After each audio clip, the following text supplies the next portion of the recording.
شروع کرتا ہوں اللہ تعالیٰ کے نام سے جو بڑا مہربان نہایت رحم والا ہے۔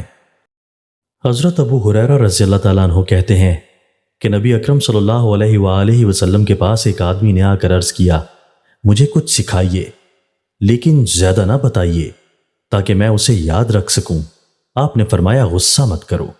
وہ کئی بار یہی سوال دہراتا رہا اور آپ ہر بار کہتے رہے، غصہ مت کرو۔ وضاحت: غصہ کی صفت سے کوئی انسان خالی نہیں ہے، لیکن غصہ پر قابو پا لینا سب سے بڑی نیکی اور انسان کی سب سے بڑی کامل عادت ہے۔ نصیحت مخاطب کے مزاج و طبیعت کا خیال رکھتے ہوئے اس کے حالات کے مطابق ہونی چاہیے۔ چنانچہ اس حدیث میں آپ صلی اللہ علیہ وآلہ وسلم نے اس آدمی کے متعدد بار سوال کرنے کے باوجود اس کے حالات کے مطابق ایک ہی جواب دیا، یعنی غصہ مت کرو۔ حضرت ابو ہریرہ رضی اللہ تعالیٰ عنہ کہتے ہیں کہ رسول اللہ صلی اللہ علیہ وآلہ وسلم نے فرمایا، قیامت کے دن اللہ کی نظر میں دو رخے شخص سے بدتر کوئی نہیں ہوگا۔ وضاحت: دو رخے شخص سے مراد ایسا آدمی ہے جو ایک گروہ کے پاس جائے تو اسے یہ یقین دلائے کہ تمہارا خیر خواہ اور ساتھی ہوں اور دوسرے کا مخاطب ہوں، لیکن جب دوسرے گروہ کے پاس جائے تو اسے بھی اسی طرح کا تاثر دے۔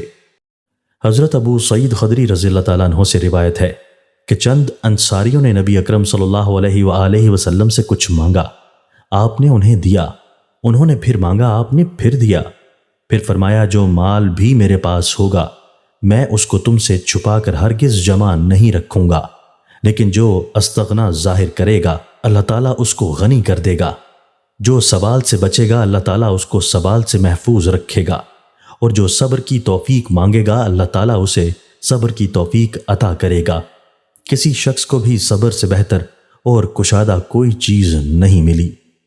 وضاحت: یعنی جو قناعت سے کام لے گا اور لوگوں کے سامنے ہاتھ بڑھانے اور سوال کرنے سے بچے گا تو اللہ تعالیٰ اسے اطمینان قلب بخشے گا اور دوسروں سے بے نیاز کر دے گا۔ دوستو، اللہ تعالیٰ ہمیں ان احادیث مبارکہ پر عمل کرنے اور اپنی زندگیوں کو سنوارنے کی توفیق عطا فرمائے۔